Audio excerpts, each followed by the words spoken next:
என்கிட்ட சொல்கிறான், நேற்று ஜோசியர்கிட்ட போனேன், ரொம்ப கஷ்டமாயிடுச்சு மனசுன்னா. என்னடாண்ணே, எனக்கு ஆயுசு ரொம்ப கம்மியானா. என்ன சொன்னார் அப்படின்னா, இல்லை 90 வயசு வரையும் தான் இருப்பேன் நான்.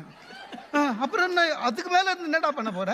120 வருஷம் இருந்து ராமானுஜர் மாதிரி ஆன்மீக புரட்சி பண்ண போறியா? நீ கட்சி வரையும் பென்ஷன் வாங்கி கவர்மெண்ட்டுக்கு லாஸ் பண்ண போற. 90 வயசு போறாரா சார்? ஜோசியமே பொய். அதை பார்த்துட்டு 90 வயசு ஜாஸ்தி. ஆனா அதுக்காக இவன் 45 வயசுல இருந்தே கவலைப்பட ஆரம்பிச்சுட்டானே, இதை போய் போராட்டம்னு சொல்லுவானுங்க. என்ன வாழ்க்கை சார்? அப்படிதான் சார் இருக்கும் வாழ்க்கையில். சார் ஒன்றும் இல்லைங்க, நீங்கள் கஷ்டப்பட்டு, நான் பார்த்துருக்கேங்க, கஷ்டப்பட்டு பஸ்ஸு ரொம்ப நேரம் கழிச்சு நம்ம போகிற பஸ் வரும், அவ்வளோ கூட்டம் இருக்கும்.